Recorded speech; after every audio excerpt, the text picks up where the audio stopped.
Hello and welcome to Beyond the Table, a show where we sit and we talk about the games that we love, the stories that inspire them, and more importantly, the people behind them. I am very lucky to be with Rob and Jonathan, two game designers I have known for quite a while. We've hung out at conventions, we've had phone calls, we've talked, we've laughed, we've shared, and you guys have a little Kickstarter going on right now, and I thought it would be a perfect time to have you on. Gentlemen, welcome to the show. Thank you, Hey, JM. It's Um, great to be here again. I think we've been here a couple times, you have, yeah. but it's been Actually, my I've years, interviewed both probably. of you for the Iconic production or the Iconic podcast, which was the original Yep, show that launched everything I'm doing today. yep. Do you guys want to introduce yourself a little bit? go Rob. His name is Jonathan Tweet. He is surrounded by the tools of past lives, games that never happened. It looks like dragon images, Uh-huh. and he works in a tool strewn environment, so that he can get in touch with his Oh, is that what do you got there? Ooh, Pinewood Dirt. A Pinewood Derby Pinewood car, Derby car. which bizarrely I just found mine in my dad's attic when I was like cleaning out his estate this weekend. So I did not bring it, however, to show it because I wasn't aware it was Pinewood Derby. Jonathan is a Pinewood Derby champion in 7 states. He entering under a variety of aliases, many of which are connected to his prize-winning and really dang fun role-playing games. Yes. Compared to me, Jonathan, I think we both think the other person is kind of prolific. I think you're prolific because you do so much role-playing game, different designs that are really interesting and push the envelope in different Mhm. ways.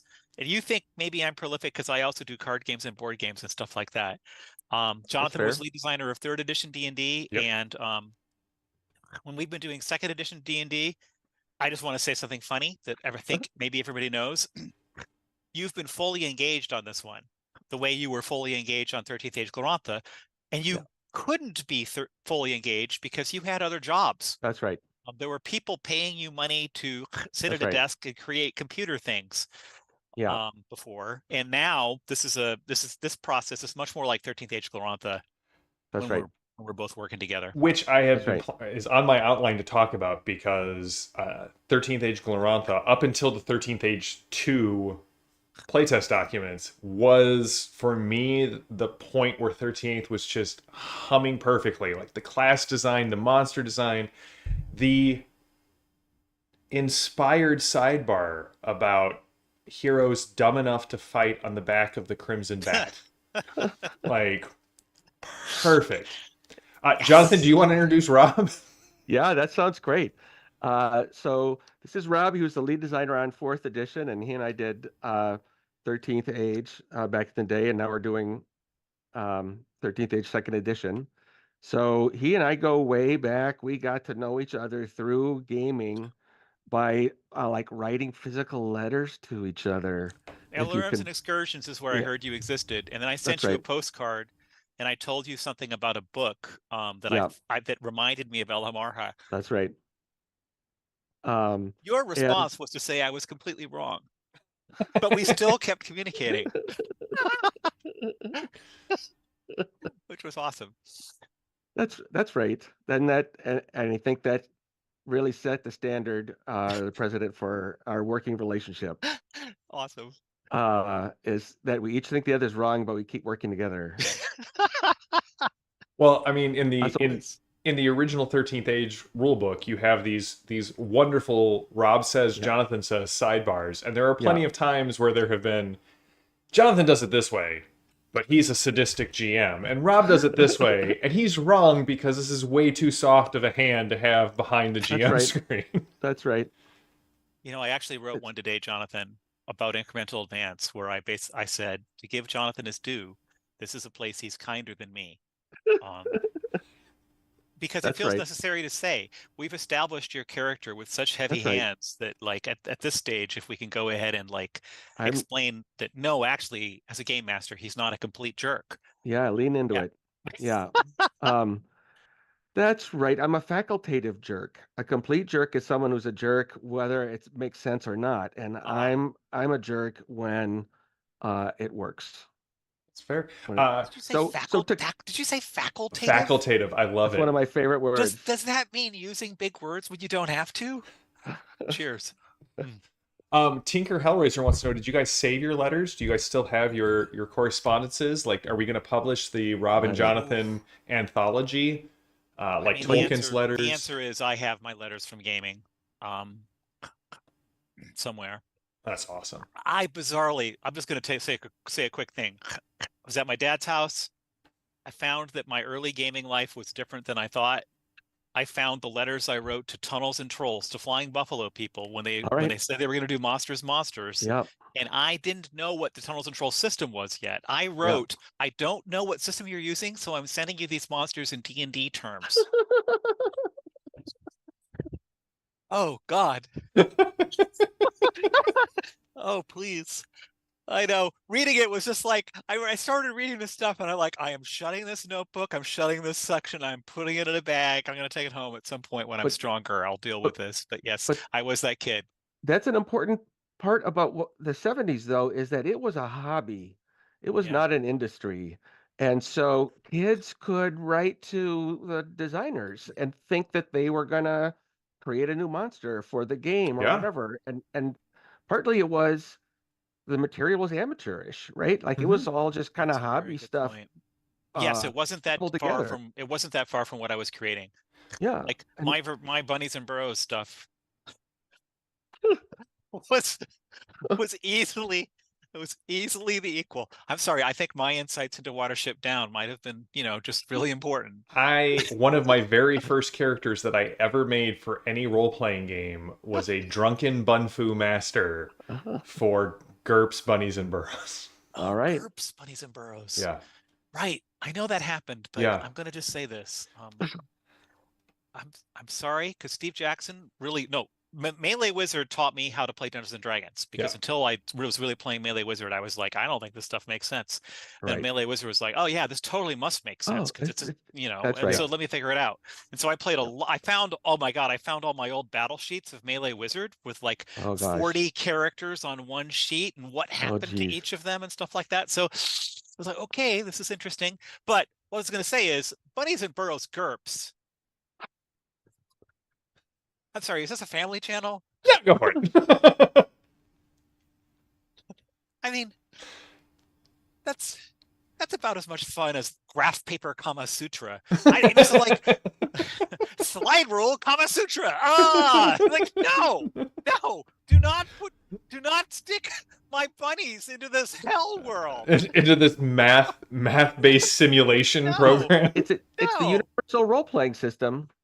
It's universal. It says that right It there says- in the title. They wouldn't lie and have that be what the U means in the game. Okay, so in all fairness, I don't have a copy of GURPS, Bunnies and Burrows, and my attempts to read it might have resulted in sort of like a system shock where I was unable to.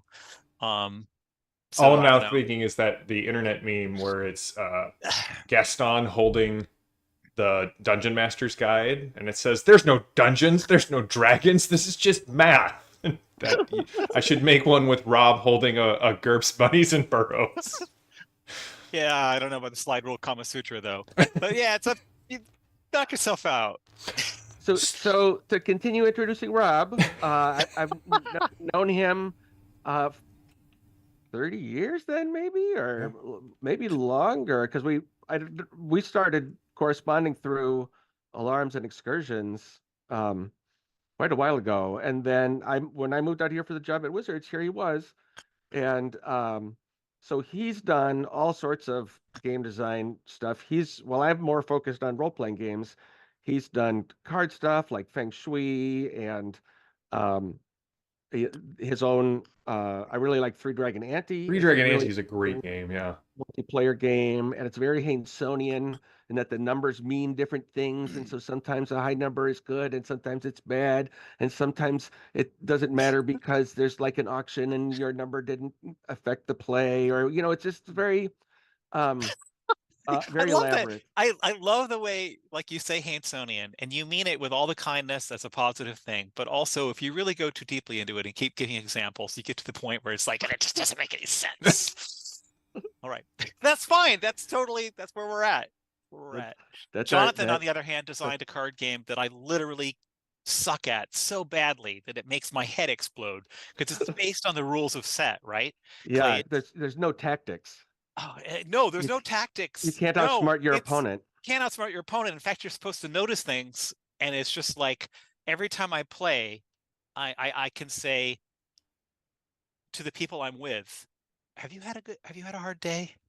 Um, are things tough right now for you? Because what's going to happen for you right now is you're going to get a win, and you're going to get such a giant win that I think you should just get ready for a win that's larger than you can possibly. Yeah. Anyway, It's when you want to play, when you're going to be the therapy card gamist. oh You my bring that God. game. You're like, oh, you're having a rough day. Let's play this game. I This is even guarantee worse. you're going to feel better at we, the end. we go to Richard Garfield's house, which is wonderful, right? Because Richard has a game or two he wants to show us. They're super, super fun. Jonathan has a game he wants to show Richard. It's Clades.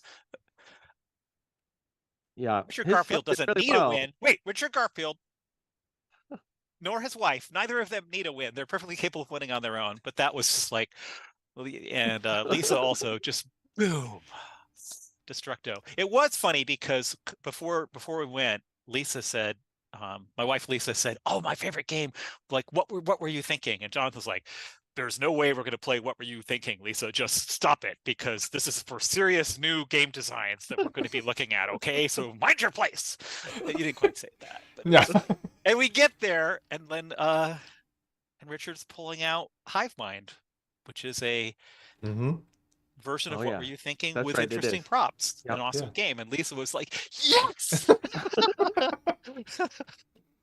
Oh dear. Um, Well, we were both right. you it's which is, I mean, it's not as That great Jonathan. as being That was technically nice correct, which spin. is the best form of correct. Yeah, right. But Jonathan was technically correct. We were Yeah, both right. yeah. Awesome. all Wow. right, so you guys, You're just lucky it's me on this call and not Lisa. That's right. so you were both lead designers on 2 editions of Dungeons and Dragons. Isn't that weird? It's so weird. Yeah, yeah. And best friends. Like, how did that happen? Yeah, But very different game design very different game design. takes. Jonathan, you want to give us a little insight into what the design space was back in 3rd edition briefly? And I'll ask the same for Rob. And maybe what's your Yeah. favorite thing about the edition you designed? Yeah. So the idea with 3rd edition was to basically modernize the system and sort of rationalize it. Like modern role-playing games have a smaller number of mechanics that get used in a larger variety of ways. And older game systems had a special mechanic for everything, right? So D&D, it used to be that these skills worked one way and proficiencies worked another way, and they didn't have anything to do with each other, even though they were kind of doing the same thing. And Strength had like 4 different mechanics attached to it. Like, right, so you had different bonuses at different levels, and just very, baroque, just very ad hoc. And so the number one thing we did was just streamline things so that basically you have the D20 system, and you try to make as much work on that system as you can. And oddly And enough, you had kind of used something similar in Tal Atlanta. that's right. And in fact, so I did the 3rd edition of Tell Atlanta for Wizards back in the day. That was my first 3rd edition for Peter Atkinson. And it had a similar system, but Tell Atlanta had a very similar system to Ars Magica. And that's the game that Mark Reinhagen and I did back in 1987. great game.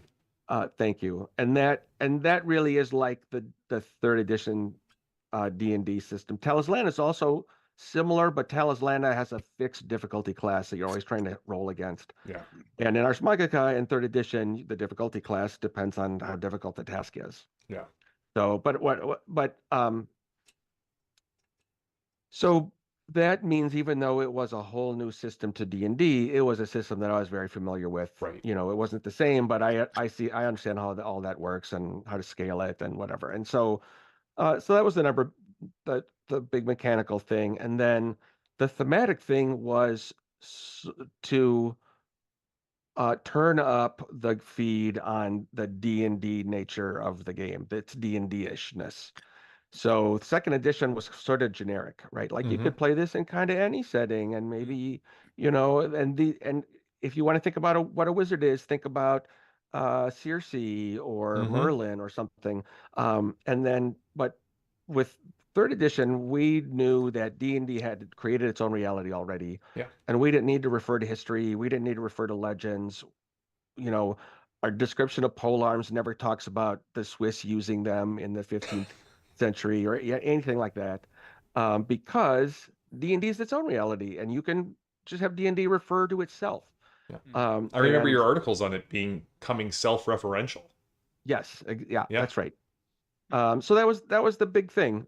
Stream in, you know, we did 100 more specific things, um, but modernizing or rationalizing the system and sort of doubling down on the D&D aesthetic. That was our thing. I think we pretty much nailed it. Oh yeah, I mean, third edition ran for a long time. Yeah. I that was right when I was a game store manager, so like I Yeah. remember, when just between third edition and the open gaming license, Yeah. and uh, it was a renaissance. Like I mean, Yeah. That's right. we talk about like the Gloranthan Renaissance happening, Yeah. and then again, right, kind of we're if you're into Glorantha, which I know both of you are, so I feel like I can speak to this. Yeah. We're kind of now in a, at least art wise, just gorgeous new time period.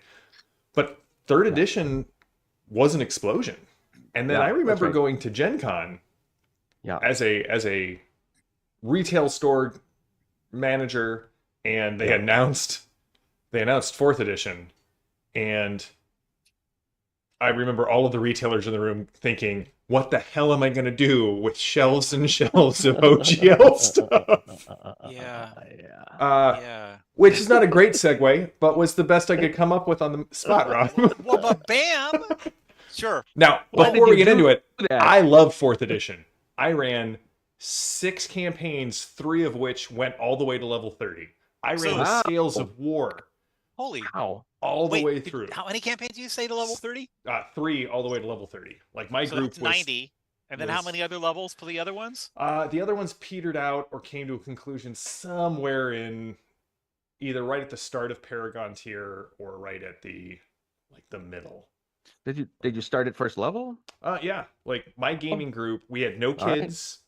Okay. We had like at the last one that petered out was definitely due to like the entire gaming group through no like communication of our own.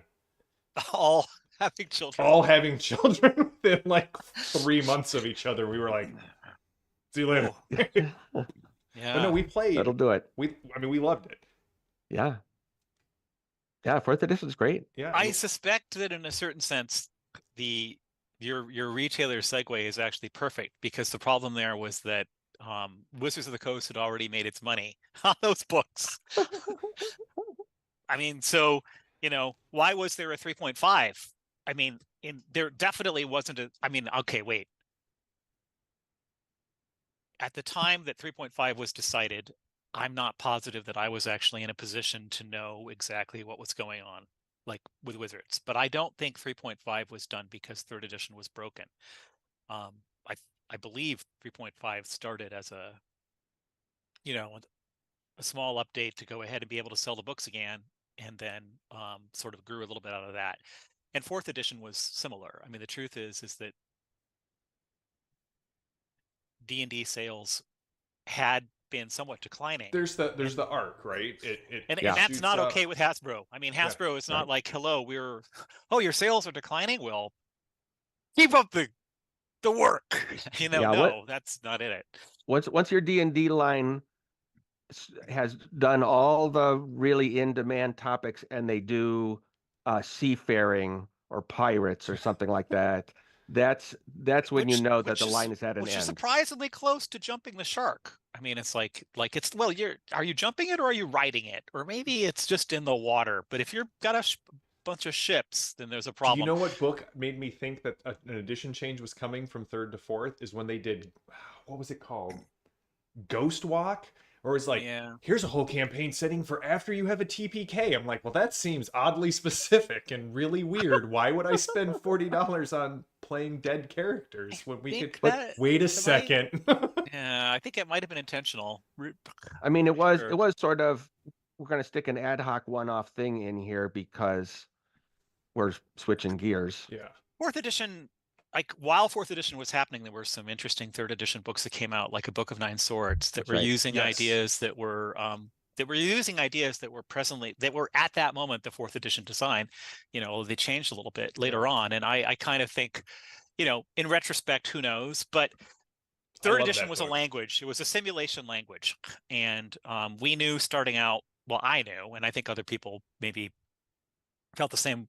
I was able to convince people at least that that doing another simulation take on Dungeons and Dragons would be not great because third edition actually was so good. Yeah. Like you don't, no, everybody who was like enjoying third edition did not need a different simulation. So the fourth edition really emphasized partly being easier and faster to play. And when they came down to, are you simulating something or are you using game mechanics that are fun and play well, we went with the fun, play well. Yeah. In the back of the mind of the people who ran D&D, they seriously hoped and planned that they were getting the rights back to do electronic digital games. Yeah. Which never it was happened. announced with a VTT, like before we knew what a VTT was. Like, It and that was. initial announcement, they had like the prototype of, and you're going to be able to build dungeons and play online, and Yeah. Well, that was part of that was Dungeons and Dragons portion of the entire Gleemax project. Mhm. And since we're not here to talk about the Hindenburg, the that was Titanic, Gleemax. give me a minute. Jonathan, you get another example. Hindenburg, Titanic, where are we doing? Where are we at with Gleemax? Gleemax was the idea that Wizards was going to launch a giant destination game site where we would host forums and contests and reviews and Games. our own We would be games. Valve. Yeah, we'd be and then Valves. and then other games as well. And so and it was sort of like, well, this is what we want to do, so we're going to go ahead and do it. And not like, do we really have the capacity to do this? Like that, we didn't seem to ask. And this game was just before free-to-play games changed everything. Yeah. So I'm glad we didn't get any further along because it was all doomed. Like there was never any way to actually make money there was no way to make money because free-to-play games hadn't been invented yet. So one example of trying to make money was there's this sort of a turn-based, long-running multiplayer campaign game where you're taking over territory and building up your civilization, and in some ways interacting with the other players, and eventually somebody comes to dominate the whole map. Yeah. Right. And the idea was you would pay a couple of dollars every time you started the game. So like, I want to start a game. Yeah. I'm going to pay $4, $5, and now I'm in this game that'll last for, a week or two. And then if I want to play again, I'm going to pay $4 more. Now, since we're actually talking about it, the funny part about that, if you think about it, that's like a return to play by mail. Yeah. Like Yeah. Flying Buffalo would go ahead and Yeah. send Remember out these? They would send out turns Yeah. for Berserker or Nuclear War, and they would send out turns, and it would be over a period of months. You join a game, you get turns, you send it back. Yeah. It's like Wizards of the Coast was reinventing. Yeah. Oh boy. Anyway, so while we were doing fourth edition, we started like the things that design-wise it probably accomplished. I was really, really happy with the fact that we wanted to like give non-spellcasters choices of powers also. As a sword and board fighter player. Yeah.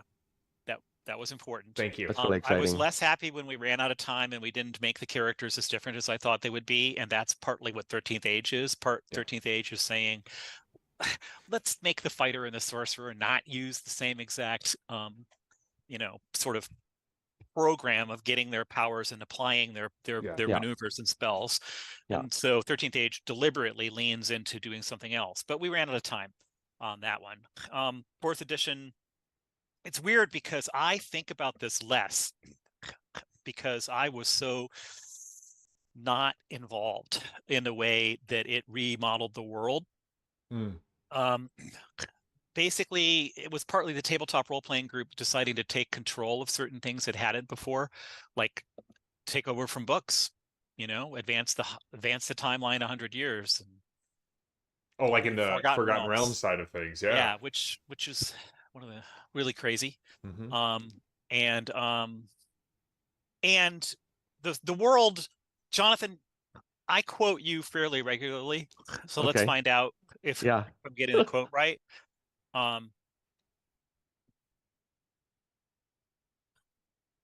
It's funny because actually Jeff Richard later quoted it back to me, but differently. And it wasn't like, that's not what I said at all, Jeff. Okay, but whatever. So what you said is, if you're going to make a new edition and you're really, really seriously changing the rules, don't also seriously change the setting. Yeah. Change one or the other, Right. not both Right. at the same time. Yeah. Right. And to a certain extent, I think that was I think that's a very astute observation, and it's definitely one of the things that happened with 4th edition. Yeah. Simultaneously, don't try to kill the OGL. Right. That was allowing everybody was- to play yeah, the 3rd yeah. edition. That's right. Yeah. Which was obviously it was a calculated business attempt that was misguided. Yeah. But it did succeed to a certain extent, in the sense that it did manage to make sure that hardly anybody could or would Yeah. use any license to do with 4th edition. Eventually some people did, but at the very start of the process, it was It spawned Pathfinder. Yeah. it did And spawn Pathfinder, thankfully yes. the powers that be Which- learned their lesson and would not attempt to do anything like that ever again. I know, it's like, the truth is, like, there's some dystopian future where Wizards of the Coast didn't learn its lesson. And what I feel sorry for, I mean, in a weird way, is like, I'm sure that there were people inside the building, and I strongly suspect that Christopher Perkins and Jeremy Crawford were saying, please Yeah, don't do this. Yeah. We've been there. And the answer, and I mean, I haven't talked to them about it, but Yeah. they were, Yeah. anybody who Yeah. was left over, Yeah. they knew. But That's right. But the point So- is, it didn't matter to the business. It's weird that it seems like the OGL is West Coast thinking. We'll give stuff away for free, and the benefits will redound to us. What? Interesting. And then you Yeah. have a manager from the Midwest who came in with TSR, who never liked the OGL and tried to tank it as soon as he had the Yeah. authority and talked marketing into it. Yep. And then when he's gone from the company, now it's Hasbro. Yeah, you got Also- the Midwest or East Coast mindset, which is no, we can't do this. Don't give anything away for free. That's hippie talk. Yep. So anyway, now we're back to hippie talk, and we wouldn't be doing 13th Age without that. Yeah. Right? Like No, it's definitely pretty not. amazing. Well, that's a perfect segue, Jonathan. I knew. Boom, boom. Oh, You're doing JM's job for him. that's right. No, that's it. Like, I'm just sitting back. Like, let's talk about. We got 13th Age 2nd edition, but how did, like, you guys were both lead designers on Yeah. major Yeah. editions of D&D, and I mean, we've talked, personally about how, like, that brings with it its own set of headaches, Yeah. deadlines, like, Yeah. and decisions by committee, which Yeah. can drive anyone mad. Yeah. What was the impetus for putting out 13th Age originally, over a decade ago? Yeah.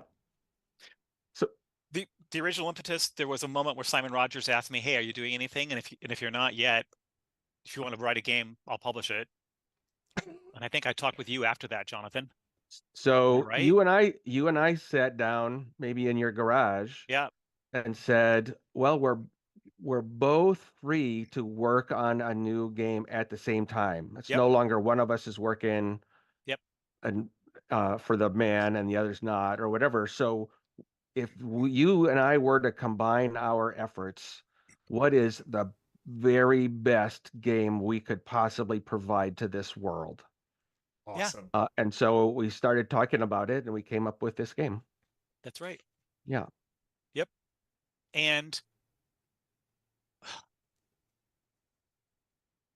And it was, and so it started as the game we wanted to play together. yeah, Um, and those endless committees and things you just mentioned, no, yeah, Yeah. they don't exist. yeah, yeah. So So that's nice. yeah. And the sometimes I can tell who wrote what. I mean, your style is different than mine, but there are other times where I'm really not sure. That's true. Like I'm reading back over stuff, and it's like, did I write that? Did he write that? No idea. That's pretty good. That's So pretty good. Do I like it because I wrote it, or do I like it because Jonathan wrote it well? And if Jonathan wrote it well, what I'll find places where I was emulating your style, Oh, where I interesting. was like, Jonathan used this style like that. I'm going to go ahead and use that style. And I'm like, so Aw. Jonathan didn't write that. I wrote it, using his style. So that's one thing Yep, that I've heard quite often about the 13th Age line from people who are coming into it is that it is well, and especially from the current editor for the line, who I am married to, and she constantly tells me this when then she goes back and edits my stuff, um, is how refreshingly easy it is to read. yeah, That as you read it, you are not translating from High Gygaxian. You are yeah, not translating from esoteric philosophical game designer. right. You guys are doing it. Reads as if we're sitting down like right now Yeah. having a conversation with the two of you. Was that a design goal? yeah. Oh, I yeah, mean, oh yeah, yeah. for Jonathan too. Yeah, totally. I mean, we both come from the way back when it was a hobby. It Mm-hmm. was a hobby and not an industry, and the people who were writing it were hobbyists and not professional game designers. And so we wanted to write it like hobbyists because we were professional game designers, but we're also hobbyists. Uh, And so that sort of There's that sort also of gamer to gamer talk there's, I miss that from yeah. that's those interesting. old days. I think that is the truth is that's a really good point. That it's not how I have thought about it. And maybe I should have. Well, you can think Because about a Dave lot of the Hargrave. well, a Well, lot of the yeah, earlier casual people, though not like Hargrave, tried to be highfalutin. Yeah. yes. Like, Well, that's right. they saw Gygax use this language, and Well, that's right. then they're like, this isn't role-playing game language until it goes up a notch, and it's like, no, Yeah. please. Yeah. So um I mean, I wrote it on that's fourth right. edition. Everything I wrote for fourth edition originally was written in this kind of tone. Yeah. Oh, really? It all Really? got taken and turned into whatever the hell fourth edition was. I I mean, mean, James Wyatt, let's face it, James Wyatt was the main writer for the core books. okay. And James had also written several times, but I think I asked James, please use the most casual style possible, right? Yeah. And I Yeah. did the same thing. And then, but the end result of it, as soon as it hit the editors, Yeah. it was like, they essentially, wait, when you said hippie, I mean, I was totally the hippie, Yeah. Yeah. the hippie crazy person, and Right. like you want to talk like this? That's not acceptable. No, it has to be Yeah. very rigorous because we're talking to and I'm like, oh my god, Right. again, kill the language. So Yeah. 13th Age is the game that lets us do what we want to do and rather than what the man wants us to do. Yeah. And it means, and we're not trying to sell certain lines of products, so we don't have to back that up. Yeah. You can use them if you want to, but you don't have to, and we're just selling them. And I think even, Jonathan, let me just take over for 1 second. Yeah. That's why the second edition project really didn't launch until I realized that we could do it and make it all compatible with what had happened before. So why second edition now?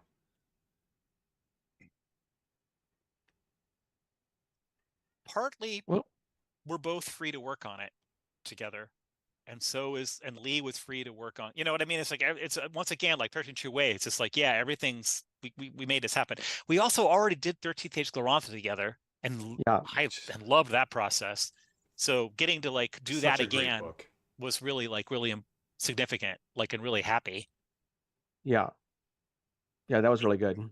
And after 10 years, you kind of know you've found a bunch of things that people don't, there's character class stuff that people don't really use, and Mhm. you've never seen it in your game because you know why? It's terrible. And your players are smart enough to be like, I'm not taking that ridiculous thing, and and there are moments where I've gone ahead and be like, well, I want you to take it. How about I like, here, give me your book, Magic Marker. Dot, dot, dot, dot, dot. Is that better? And they're like, yes, I'll play that. So at that stage, you're like, oh, this could probably use an upgrade. So We had a question in the chat from Ethan. Do you can you guys cite any modern games that may have influenced your thinking for 13th Age 2, or is it really just a collaborative internal process? I can answer that while Jonathan thinks. Um, the the amusing piece is that the actual inspiration for doing second edition was not a role-playing game. It was Frostgrave, a miniatures game, second edition. Osprey. That's Yeah, it's a from great. Osprey. Yep. Because when James is his name, McCulloch, when he Yeah. did the second edition, he said, I'm doing the second edition not because the game sucks and not to make you buy everything over again. Everything's going to be compatible. Just look in the back and I'll tell you what needs to change. Mm-hmm. But because all these powers and spells, it turns out the wizards didn't want to take them because they Yeah. weren't good compared to the other things. So this is an attempt to make more of the game actually playable. Yeah. And I was like, that's perfect. That's exactly what we need to do. And so, Joe's a good game designer.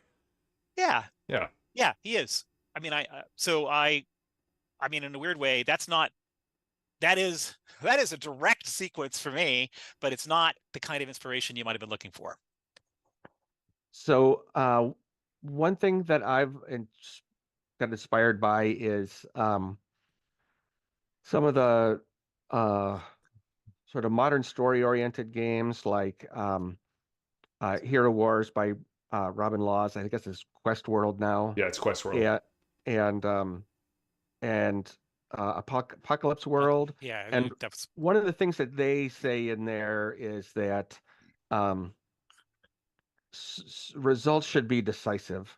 There's a lot of stuff in role-playing games where if the players suffer a setback, it means they need to go have another fight in order to overcome the setback or whatever. And so no setback ever is permanent. Everything is like this bad thing happened. All that means is you as the players now have to go undo that bad thing. And then in different ways, these two games, Hero Wars and Apocalypse World, emphasize that the results are more interesting if they're permanent, because then even if it's a negative result for people, things are moving forward, Yeah. right? You're never like trying to go back to the way things were by undoing a bad thing. You have to plow ahead. And Yeah. so some of that gets reflected in the advice that we're providing. We're especially providing a lot of advice for game masters and how to use the icon connections. Yes, I've gotten to look at that. That is a great addition to the game. Yeah. So, the icon system 10 years ago was really new. It was really new to Rob and me. Yeah. And so, we had a sense of like enough sense that we felt like we could use it by improvising as we went, but we didn't really have enough of a handle on it to explain to other people how to improvise it.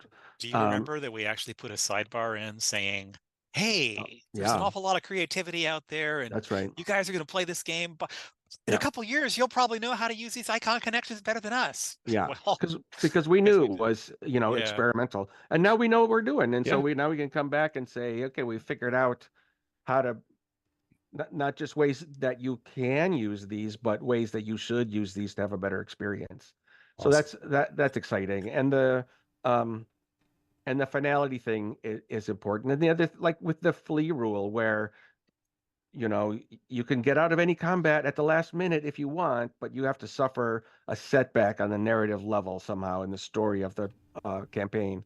And again, that's something you can't then just undo. Like it needs to be it needs to be something that you cope with, not Yeah. something that you reverse, or otherwise there's no real penalty. And that I wonder if that's why sense of driving, yeah. Sorry, I Hmm? was gonna say I wonder if that's why so few groups choose to invoke the flee mechanic, because they Yeah. don't want a permanent negative change to the campaign, and then they usually die. Looking right at you, Tinker Hellraiser.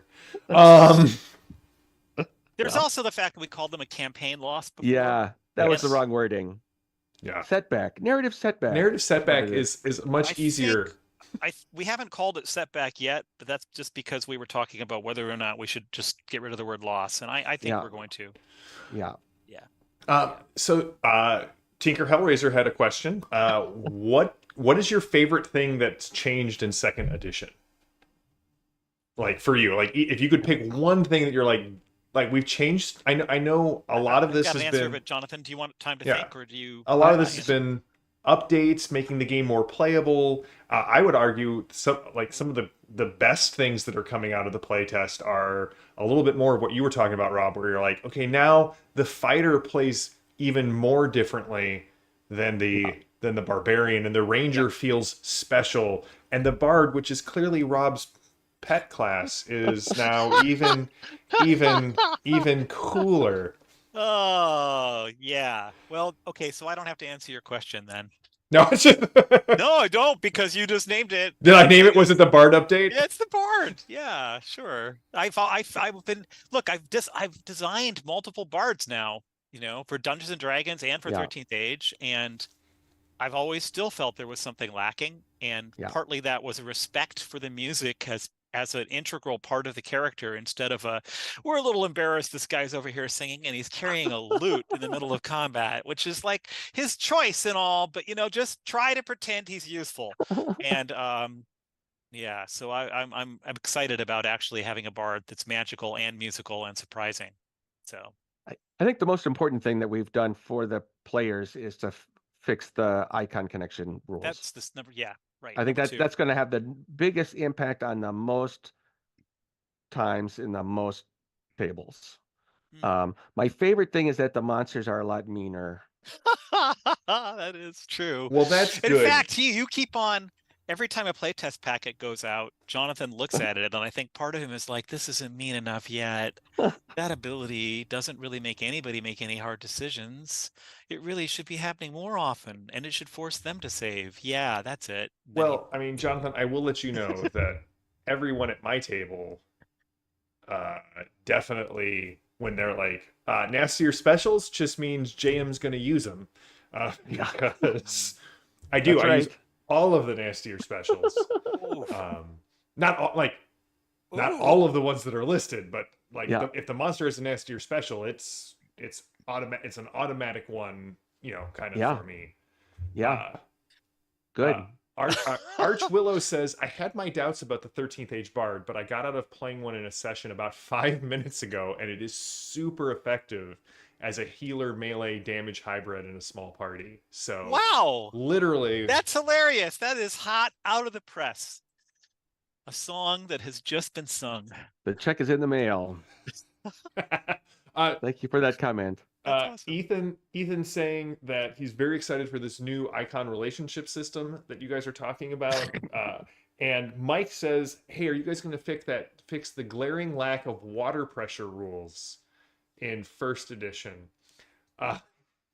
So Rob and I, when we were doing the Book of the Underworld, I think was the very first book that you brought me on to do line development on. It's true. And even in Drakenhall and the Behemoth book that's coming out, we will get from some very new and very established 13th Age designers ration rules or light rules, and we're like, yeah. I mean, No. I mean, and okay. encumbrance. Wait, hold on a second. Let me take it for a second. Does it jam? Like if you eat your rations, your encumbrance goes down, but only once you pooped it out. that's right. I'm temporarily more encumbered until I've finished digesting it. It's why it was always Jonathan, in that's your GURPS next game. why skeletons moved faster than humans, because they were unencumbered by all of that flesh, is the rule they gave. And I'm like, I don't think that. That's I pretty mean, all good. right. Yeah, no muscles. Muscles just get in the way. So, wow, my brain just got blown by whatever the Yeah. hell we were just talking about. There might Sorry have been about that. something important I was going to say. So Does we were this talking mean, about the does ration this mean, rules and lights well, does rules this and mean, JM, do we need to like, probably, I mean, I haven't updated the design guidelines for quite some time, and I don't know if they say in all caps, Oh, I we think I don't, put it in the last time, but I will yeah, double it was like, check that. just because we don't have rules for rations and light doesn't mean we need them, which is, yeah, anyway. Now, we had a question on Reddit that was about multi-classing, and I kind of pre-prepped Rob on this. Are you guys going to change or streamline the multi-classing rules? And then we're trying to keep it to an hour. I do have one like little potpourri question for each of you here at the end. Because Well, when the do I get to sit multi-classing down with thing, you, Rob? I think the answer is that we haven't been focused on multi-classing at all while doing this book. We're going to get these character classes done right. We know that there's a book of coming called Further Adventurers later that'll have a lot of class stuff. That Mhm. seems like the obvious place to tackle it, but people want multi-classing. We'll probably put out something earlier that'll be like a PDF tester, Perfect. and we'll probably give it to the people who back the Kickstarter, because it's like, okay, look, this wasn't in there. We're going to do it eventually, but test this while you're waiting. And I think that it's possible that it could be a lot simpler than what we did, even though I'm amused by what we did earlier, but I'm not sure that other people are. And I'm not, and honestly, hold on a minute. Jonathan, have I ever played a multi-class character since then? I don't think I I have. don't think so. And I think it's pretty obvious the people in our group don't. But what we do sometimes is we go ahead and take a character and borrow a talent from another class and be just like, yeah, I'm sort of a paladin sorcerer. Well, what do you know? You are. So, and so I'm predicting it'll be something similar. Awesome. And Martin Kilman had a pretty good idea, and Yeah. I'm looking at it carefully, and I need to go ahead and like verify. I haven't tested it at all or anything, but I think it's more likely that Martin's idea is going to win out than not. So, yeah. Awesome. So, Rob, you've designed a ton of games that I've played and I have loved. And I know you are aware in just the vaguest, in the vaguest personal sense, that there's a bit of a sharp divide on the internet about the role of fourth edition in the history of Dungeons and Dragons.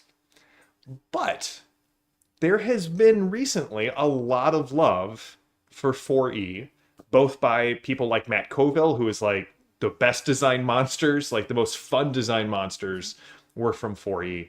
And if you have had a chance to look at Pathfinder 2 or Pathfinder 2 Remastered, there is a ton of fourth edition Oh, math and thought well, that was undergirding the when we were system. talking earlier about like when Jonathan said, the non-use of a practical OGL created Pathfinder. And Yeah. then I was going to say, and the circle spins around because now Pathfinder 2 is using 13th age. Yeah. Using 4th edition. It really, and it's not directly 4th edition, but it has more. I think it has more 4th edition stuff in it, as you say, than any game besides Yeah. maybe 13th age. Or Matt's thing, which I haven't digested yet at all. Yeah, I mean, if you ever want, I'll send you the video where he talks about the best edition of D&D that you've never interacted with. But Okay.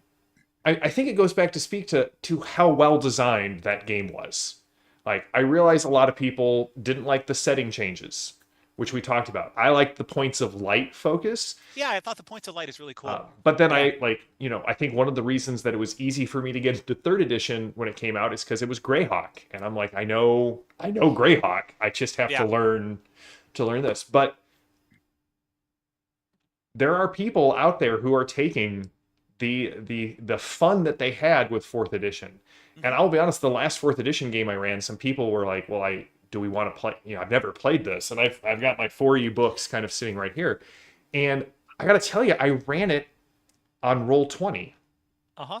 Oh, right. That game, all of the standard complaints that you hear about 4E, if you put it into a VTT, It works really it well. hums. Well, It there we go. So in other hums. words, there was a part of Wizard's plan that actually, Yeah. you Yeah. know, ended up, yes, that would have, yeah, that's fun.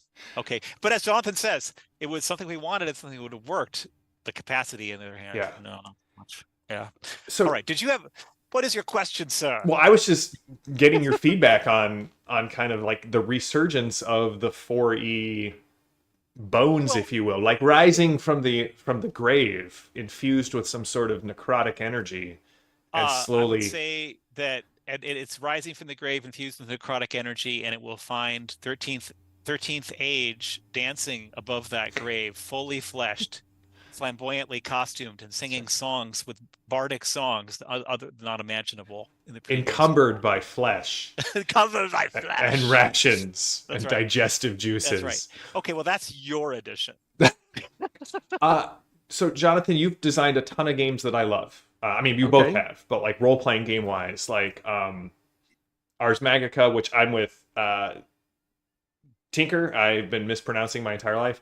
Um, Over the Edge, but you have a new edition of what I would consider the great role playing game that very few people have heard of. Yeah. Can you tell people? Can I give you like 5 minutes to pitch Everway? Sure. Because Awesome. Yeah. such a great game. Oh, thank you. Yeah. Um, so back in the mid 90s when I joined Wizards, I wanted to produce a game, a role-playing game that had some hope of reaching people that weren't already gamers. Yeah. And so I came up with something that was more image-oriented and more symbol-oriented, more literary and less mathematical and less technical. And so that became Everway. It's a uh, the the setting is, sort of a multiverse um, of human worlds that your character can travel from one to another through these gates. And so your character might come from any kind of culture, and the other characters in your party might come from any other kind of culture, and you might port into any kind of culture. And then that's it's sort of Star Trek, where a mixed crew of explorers explores one weird new place after another, and then um, w- on a structural level, what makes it different from other role-playing games is that instead of rolling dice for determining how things turn out as your randomizer, you draw cards from the fortune deck, which is 36 cards, kind of like the resembling the major arcana in a tarot In deck, a but tarot all deck, yeah. and there's a secret pattern behind them, and there's symbols on them, and whatever it's kind of. And so each one of these things has kind of a narrative meaning that you, as the game master, interpret into the game. And everyone creates their characters not based on like lists that they're choosing from, but by looking at an array of art cards that have fantasy images on them, and then selecting art cards that they like and using those to tell a story about who their character is, and then creating a character based on that art. So you don't need to hear about what the world is. You don't need to have a list of classes that you have to pick from. Yeah. You just start with images and you make stuff up, and then the system lets you sort of define that character in a slightly mechanical way. It lets you interact with the other characters and everything else in the game. So very sort of high concept. There's no combat system per se. It's fast moving because you're not rolling for individual actions and taking rounds and whatever. You're Yeah. you're drawing these cards, and then people get to make up kind of whatever they want. And we did a really beautiful new edition. Yeah. Um, you know, in 1995, the original looked good compared to other stuff that was on the market, but um, But it was it's a sold in a little weird high now. box. It was sold in a weird Sold in a size weird box box that with didn't it. actually fit any game store It had a shelves. terrible, terrible piece of cover Protector. art. It was Yeah. just not. There were all sorts of weird strikes against it, and that's a whole other story. But now it's been redone by people who have loved the game all these years, and um, I got this. yeah, that's the Everway company, and so you can pick up the Silver Anniversary Edition. Yeah. It's better than ever. The cards are better than ever. The They more added a new on the expanded card, deck. expanded the deck. There's more color. Awesome. Yeah, it's pretty great. So Yeah. thanks for bringing that up. Yeah, No, that it's is. I don't know if you remember at we brought you out for Starfest one night, and Yep. Oh yeah. you and me and my wife, we were sitting drinking, and you were telling us about Everway, and I managed to find a copy on at the big used bookstore in Denver, and yeah, it's Yeah. fantastic. My one problem with the modern edition, it has nothing to do with you, has Yeah. everything to do with game stores. And every time Yeah. I go in and I see this, I go to the manager and say, "You're missing a major." They sell. You'll get book 1 and 2, Yeah. and they don't have the deck available. And I'm like, Right. you need to have the deck sitting right next to these books Yeah. because Yeah. it's mandatory. They're like, "Oh, it doesn't That's right. use dice." I'm like, Oh, it Right. doesn't use Yeah. dice. No, it's no. right. Aw. It's not all in one box like it used to be, and so that's harder for people to stock. Yeah. The great thing about Everway is that it was intended to make it easier for new players to join, and that does work. So I got my wife to play Yep. an Everway campaign that Rob was in. So only role playing campaign she's ever been in. My daughter's 29 and she's not a gamer really. She likes board games, um, and she's going to run a role playing game campaign for her friends. They asked her to Tessa run is going to something. run a role play campaign. And And so she picked Everway because oh it's my God. the thing to do. Like she and her friends in high school, her friends would like just look over the cards and make stuff up, and they didn't really play the game. But right, and so That's you know amazing. it has reached more people. I mean, it succeeded in its design goal. That's right. Yeah. Wow. So we That's had right. one last question come in for 13th Age 2, and I feel like Great. I should Yep. toss it out there. But thank Yep. you for pitching that. If just search Everway Silver Edition. Go to, is it Yep. Everway Company? Everway Company. Oh, Tink put the link in the Twitch chat. Thanks, Tink. That's why you're the moderator. Death Metal Bard would like to know, since the 2E Ranger hasn't been put out yet, what can you tell that's different about it? I would say you should go listen to the Iconic podcast where our very own Becca is playing the 2E Ranger with Rob playing a bard. You can listen That's to that on true. Spotify. But It's true, but wait a minute. Unfortunately, do we have a new update? Becca's not playing the new Okay. Green Ranger. Okay. The only Everything's person, new. the only New, person new. in the world who has played a 5th edition, 2nd edition new Ranger is Jonathan Tweet. Awesome. It was awesome. Jonathan, you okay if I talk about it for a minute?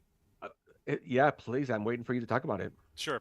So I sort of went back to first principles, kind of like with a bard, and tried to figure out what makes a ranger. And I came to the conclusion that they're hunters, they're warriors, and every once in a while they're magicians. I separated their talents into hunter talents, warrior talents, and magician talents. Awesome. You don't get anything extra for the magician talents. It's just like, congratulations, you do magic things. Yeah. Yay for you. For every hunter talent or warrior talent that you take, you get a certain number of uses of a special ability. In the hunter talent case, it's going to be lethal hunter, which essentially is, are you attacking? Would you like to do a lot more damage and be more like those characters who cast spells and blow things up? Hey, cool. Because that's what you've been missing. And so the lethal hunter, that's what it does. The warrior talents give you a version of skirmisher, the ability that was a talent in the first playtest, but now you get limited number of uses. You can't do it all the time, because that playtesting, if there was one thing playtesters agreed on, it was like, please don't keep doing. And I'm sorry, Becca's gonna not do it all the time, but you know what? Because you're not doing it all the time, it's more awesome when you do. Perfect. You don't have to be like, oh, and your damage is halved. Just like, no, please feel free to do full damage. Yeah. And stuff like that. Now, the same mindset was put on animal companions. Animal companion is a hunter talent, not a warrior talent. And when you choose it, as you go up level, you get more uses of basically animal companion power. So when you use an animal companion power, you put the animal on the board and it stays there doing things for you until it's hit. You aren't really tracking damage on them, or until the start of a next turn. And basically, they also do things like boosting the Ranger's ability to do damage and control the battlefield around them without. This is something Jonathan's tried to tell me, and I think I was just stubborn about it. And if you give people things all the time, they kind of have to suck unless they're, because they just like, congratulations, you have an animal companion at all times. It will be an inferior player character in your group. It will not do much damage. It will not, but it will occupy the same amount of time in terms of like moving around and stuff. Yes. Well, I finally got tired of that. In truth, in our playtests, our friends got tired of it because they would be Rangers running animal companions and be like, I'm done with that. I don't want a great beast animal companion and then to have a whole stack more of hit points and do more math. And so I'm like, okay, all right. So what's going to be in the Gamma playtest packet, which I'm aiming to have it out sometime after the Kickstarter's over, will be a new Ranger that has all these things I just mentioned. And awesome. and I feel sort of confident about it in the sense that Jonathan played it and didn't hate it. And he said it was awesome. You heard it here. It lives now in perpetuity on the internet. Yeah, right. Exactly. This may be the only time anyone ever hears about this Ranger. It's gone. It'll just be Deep Six. Jonathan will have so much fun that he'll say, this has to be killed. Way too good. Way too good. Well, gentlemen, thank you so much for coming and hanging out. I always have enjoyed hanging out and chatting with you. I mean, the Kickstarter, I put the link in again. We got a week to go, and you are just shy of 330,000. Cool. Yeah. And I mean, 2,600 people is amazing. Nothing to. Yeah, it's fantastic. Yeah. 1,000 is the magic number. And it's nice to have 2.5 times that. Yeah, and not to be done yet. Yeah, and you still got a week left. So interesting. Thank you both for joining me again. Anytime you wanna hang out and chat, I'm always here. I'll reach out again. And again, this has been Beyond the Table, a show where we just hang out with game designers and talk about the games that they love. We have more of these planned in the future. They're infrequent, but we'll always try and let people know when they're coming up. And so that's it. Until next time, stay safe, stay healthy, stay gaming. I'm JM. This is Iconic Production, and this has been an interview with Rob and Jonathan. Until next time, have a good one. See you, everybody. It's great. Thanks, JM. See you, Rob.